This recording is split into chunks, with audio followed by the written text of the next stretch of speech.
नमस्कार बच्चों, आज की दूसरी क्लास में आप सबका स्वागत है। और आज हम करने जा रहे हैं 25 मोस्ट इम्पोर्टेंट क्वेश्चन, जो कि हमारी आज की क्लास दूसरी रहेगी। और हरियाणा जीके की तैयारी हम जो है कर रहे हैं, तो बने रहिए हमारे साथ। तो भाई हम शुरुआत करते हैं आज के पहले क्वेश्चन के साथ। हरियाणा राज्य के गठन के समय कितने जिले बनाए गए थे? ये क्वेश्चन हमने कल भी किया था और आज एक बार फिर से हम कर रहे हैं और इसका पूरा विश्लेषण भी करेंगे। हरियाणा राज्य के जो गठन के समय जो जिले बने थे वो कितने थे? 7 थे भाई। कितने थे? 7 थे। कौन कौन से थे वो 7?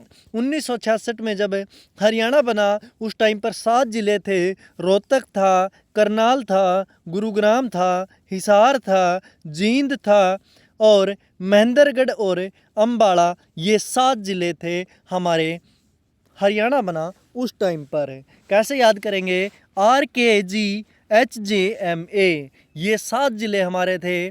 RKGHJMA। अगले क्वेश्चन पर आते हैं हम। भाषाई आधार पर राज्यों का पुनर्गठन किस आयोग की सिफारिश पर हुआ था? ये भी हमने कल किया था। ये हमने किया था, शाह आयोग किया था हमने। किसके आधार पर? कि राज्यों का पुनर्गठन है वो राज्यों का वो शाह आयोग से हुआ था। लेकिन इसने भाषाई आधार पर पूछा है, तो भाषाई आधार के ऊपर फजल अली आयोग आपका सही उत्तर आ जाएगा। क्या आ जाएगा? फजल अली आयोग। ये 1956 में राज्यों का जब गठन हुआ था भाषा पर, तो उस टाइम पर जो इस आयोग का पुनर्गठन हुआ था, कब? 1956 में हुआ था। और मंडल आयोग है ये, ओबीसी आरक्षण है। और हरियाणा पंजाब सीमा के लिए जो हुआ था वो शाह आयोग हुआ था। किसके लिए? हरियाणा और पंजाब की जो सीमा थी उसके जो विभाजन हुआ था इनका, उस टाइम की बात है, तो शाह आयोग आ जाता है। और भाषाई आधार पर राज्यों का पुनर्गठन है वो फजल अली आयोग आ जाता है। आगे चलते हैं। हरियाणा किस तारीख को भारत का 17वां राज्य बना था? तो सभी को पता होना चाहिए, 1 नवंबर 1966 को हरियाणा बना था। और हरियाणा 1 नवंबर 1966 को बना था, 17वां राज्य बना था। अगला, हरियाणा का नाम सर्वप्रथम किस ग्रंथ में मिलता है? किसका पूछा है? हरियाणा का। तो हरियाणा का जो सर्वप्रथम जो है वो बृहत संहिता में मिलता है, या महाभारत में, या मनुस्मृति, या विष्णु पुराण। तो महाभारत में जो है कुरुक्षेत्र का उल्लेख किया गया है और बृहत संहिता में हरियाणा का नाम सर्वप्रथम इस ग्रंथ में आता है। तो सही उत्तर आ जाएगा आपका बृहत संहिता। और अगले क्वेश्चन पर आते हैं, तो इसका जरूर याद रखना, सर्वप्रथम हरियाणा का नाम जो है बृहत संहिता में आता है। अगला, प्राचीन काल में हरियाणा किस नाम से प्रसिद्ध था? क्या पूछ लिया भाई? प्राचीन काल में जो हरियाणा है वो किस नाम से जाना जाता था? सभी को पता होना चाहिए, ब्रह्मावर्त के नाम से जाना जाता है। किससे? ब्रह्मा व्रत के नाम से जाना जाता है। और ये ऋग्वैदिक भूमि बोला जाता है। क्या बोला जाता है? ऋग्वैदिक भूमि बोली जाती है। आगे चलते हैं। हरियाणा के किस क्षेत्र को महाभारत का युद्ध का मैदान माना जाता है? सभी को पता होना चाहिए, ये भी कुरुक्षेत्र जो है इसका सही उत्तर आ जाएगा। जहाँ पर महाभारत का युद्ध हुआ था वो कुरुक्षेत्र के अंदर हुआ था। कहाँ? कुरुक्षेत्र के अंदर हुआ था महाभारत का युद्ध। आगे, 1857 के विद्रोह में हरियाणा का मुख्य केंद्र कौन था? ये मैंने कल करवाया था, लेकिन 1857 के विद्रोह पूछा है तो रोहतक था भाई। क्या था? रोहतक था, क्योंकि यहाँ पर कौन थे? एक बलवंत सिंह थे और बिशंबर सिंह थे। कौन? बलवंत और बिशंबर, 2 भी थे, 2 भी थे। बलवंत बिशंबर थे। इन्होंने ये क्या कर रहे थे? ये नेतृत्व कर रहे थे। क्या कर रहे थे? ये नेतृत्व कर रहे थे। अगले क्वेश्चन पर आते हैं। पानीपत की लड़ाई पहली किस किस के बीच हुई? सभी को बताना होना चाहिए, बाबर और इब्राहिम लोदी के बीच। किससे? बीआई के बीच जो है पहली लड़ाई लड़ी गई थी, बाबर और इब्राहिम लोदी के बीच में। अगले क्वेश्चन पर आते हैं। पानीपत की तीसरी लड़ाई में मराठों को किसने हराया था। अब तीसरी आ गई भाई। अब ये पूछ लिया अहमद शाह अब्दाली और मराठों के बीच में हुई थी तीसरी लड़ाई, और ये 1761 में हुई थी। अहमद शाह अब्दाली और मराठों, तो इसमें मराठों को जो हराया था वो किसने हराया था, वो अहमद शाह अब्दाली ने हराया था। तो इसका सही उत्तर आ जाएगा अहमद शाह अब्दाली। आगे, शाह आयोग ने हरियाणा की कितनी तहसीलों के सर्वेक्षण की सिफारिश की थी। शाह आयोग ने जो तहसीलों का जो सीमांकन किया था, जो सर्वेक्षण की जो सिफारिश की थी, वो 5, कितनी थी भाई, 5 तहसील थी। और हम बात करें तो वो कौन कौन सी तहसील थी। शाह आयोग ने जो तहसीलों का सीमांकन किया था वो 5 तहसीलें कौन कौन सी थी। एक करनाल आती है, एक जींद आती है, एक हमारी नरवाना भी आती है।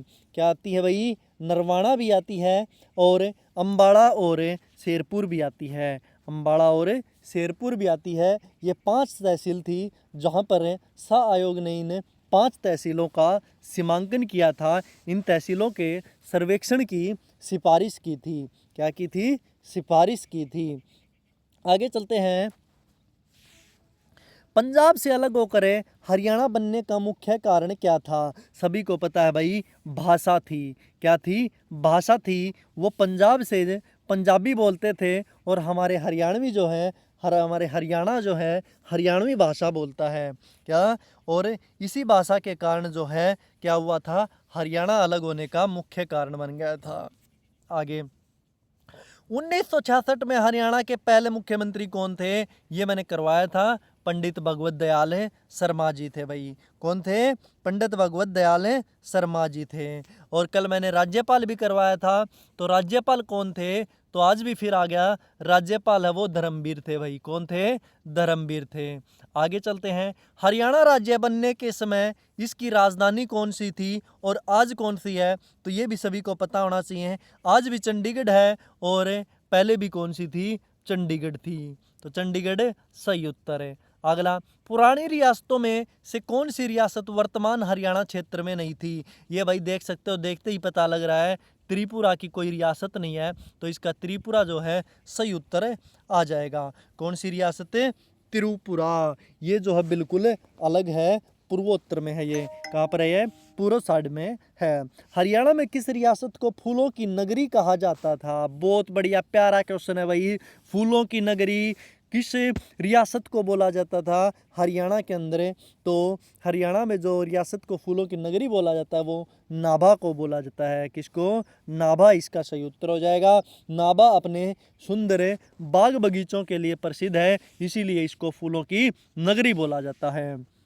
आगे, लुहारू रियासत, ये मैंने कल करवाया था भाई। लुहारू रियासत है वो किस जिले में स्थित थी। ये जो रियासत थी ये भिवानी के अंदर आती थी। लुहारू जो है भिवानी के अंतर्गत आता है, तो भिवानी जो है इसका सही उत्तर आ जाएगा। आगे चलते हैं भाई अगर आपको वीडियो अच्छी लग रही हो और सब कुछ समझ आ रहा हो तो ज़रूर चैनल को सब्सक्राइब कर लो। बागी 1857 की क्रांति में बागी हिंद कहा जाता था हरियाणवी योद्धा को। किसको, हरियाणवी योद्धा थे, बागी हिंद कहा जाता था। तो वो कहाँ के कौन थे भैया, ये थे राव तुलाराम जी। कौन थे, राव तुलाराम जी थे, जिनको 1857 की क्रांति के बागी हिंद बोला जाता था, क्योंकि ये अंग्रेज़ों के सबसे बड़े विरोधियों में से एक थे। अंग्रेज़ों के खिलाफ ये जो है विरोध करते थे, और इसी वजह से आज ये प्रसिद्ध है, राव तुलाराम। तो आप भी कुछ ऐसा करो, अपने अंदर ऐसा जज्बा लेके आओ कि सबसे अलग दिखो। भीड़ भी अगर देखे तो सिर्फ उस भीड़ में सिर्फ आप नजर आओ, जैसे हमारे नरेंद्र मोदी जी आज नजर आते हैं पूरी भीड़ के अंदर। आगे चलते हैं। किस जिले को हरियाणा का पेरिस कहा जाता है। किस जिले को बोला जाता है भाई, हरियाणा का पेरिस सभी को पता है। हरियाणा का पेरिस हम बोलते हैं करनाल को। किसको बोलते हैं, करनाल को हरियाणा का पेरिस बोला जाता है, क्योंकि यहाँ पर साफ सफाई है, चौड़ी सड़कें हैं, और कृषि के संसाधन भी हैं, जैसे कि भाई नदियाँ हैं, नहरें हैं। ये सब जो है आपको करनाल में दिखेगा, और करनाल जाओगे तो आपको दिखेगा कि हम पेरिस के अंदर आ गए। तो बहुत ही बढ़िया है हरियाणा का पेरिस करनाल। आगे आ जाऊं, हरियाणा के किस जिले में प्राचीन सिंधु घाटी सभ्यता के अवशेष मिले थे? ये मैंने कल करवाया था भाई, फतेहाबाद। कब? कौन? फतेहाबाद। और फतेहाबाद से आ जाता है ये राखी गढ़ी। इसका क्या नाम था? ये सिंधु घाटी सभ्यता, ये राखी गढ़ी के अवशेष मिले थे ये, जो कि फतेहाबाद में मिले हैं। फतेहाबाद राखी गढ़ी। भारत का ये सबसे बड़ा क्या है? हड़प्पा स्थल है भाई। ये सबसे बड़ा हड़प्पा स्थल अगर पूछ लिया जाए तो फतेहाबाद राखी गढ़ी आपका सही उत्तर हो जाएगा। आगे चलते हैं, राजा हर्षवर्धन की राजधानी कौन सी थी? सभी को पता होना चाहिए। राजा हर्षवर्धन नेम से आ जाता है थानेसर, और ये सीईटी के ग्रुप सी में भी आया हुआ था ये वाला क्वेश्चन। थानेसर जो है हरियाणा का प्राचीन धार्मिक केंद्र है थानेसर, और ये राजा हर्षवर्धन की राजधानी बोली जाती थी। आगे, सर छोटू राम किस आंदोलन से संबंधित थे? कौन पूछ लिया भाई? सर छोटू राम के बारे में पूछ लिया। तो ये जो है किसान आंदोलन से संबंधित थे। किससे थे? किसान आंदोलन से संबंधित थे। कौन? कौन? सर छोटू राम।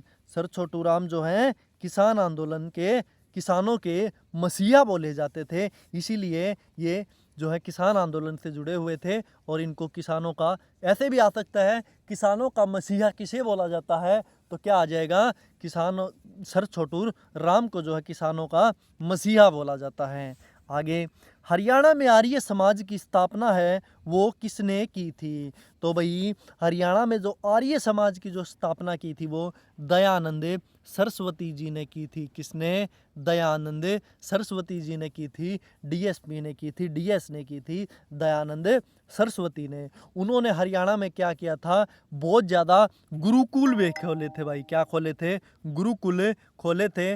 आज के टाइम पर तो गिने चुने ही गुरुकुल बचे हैं, नहीं तो आजकल तो बच्चों के लिए जो है किड्स प्ले स्कूल खोल दिए, या और स्कूल खोल दिए, या एकेडमियाँ खोल दी, तो ये सब खोल दिया। लेकिन आर्य समाज की जब स्थापना हुई थी उस टाइम में दयानंद सरस्वती जी ने गुरुकुल खोले थे, और इसी वजह से जो है बच्चों में एक अलग ही एनर्जी रहती थी उस गुरुकुल से।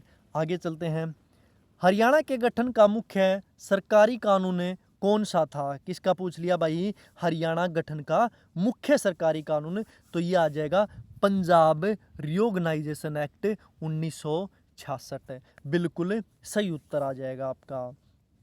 आगे आ जाते हैं भाई, किस जिले को हरियाणा का हीरो जिला कहा जाता है? ये आज का आखिरी क्वेश्चन है भाई। वीडियो पसंद आई हो तो अपने दोस्तों रिश्तेदारों के साथ शेयर कर दो। जिनका सीईटी ग्रुप सी में सिलेक्शन नहीं हुआ हो, उनकी डी ग्रुप की तैयारी है, और जिनका सिलेक्शन हुआ है और जो मेंस की तैयारी कर रहे हैं, तो मेंस में भी हरियाणा जीके आएगी। तो इस चैनल से ज़रूर आप जुड़ो और हरियाणा जीके की तैयारी करो। बेसिक से मॉडरेट लेवल तक हम जाते रहेंगे, तो ज़रूर आप इस चैनल को सब्सक्राइब करो।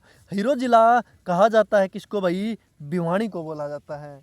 किसको बोला जाता है? भिवानी को बोला जाता है हीरो जिला। क्यों बोला जाता है ये भिवानी को? क्योंकि यहाँ से जो है इंटरनेशनल सबसे ज़्यादा खिलाड़ी निकले हैं बॉक्सिंग में और पहलवानों में। तो भाई भिवानी इसका जो है सही उत्तर आ जाएगा। तो भाई ये थे अपने आज की क्लास। कैसी लगी कमेंट करके बता दो, और वीडियो को लाइक ज़रूर कर दो भाई। मेरी वीडियो को लाइक नहीं आ रही हैं तो प्लीज़ आप लाइक करो और चैनल को सब्सक्राइब करो, ताकि मैं आपके लिए इसी तरह के धमाकेदार कंटेंट और क्वेश्चन आपके लिए मैं लेके आता रहूं। मिलते हैं अगली वीडियो में।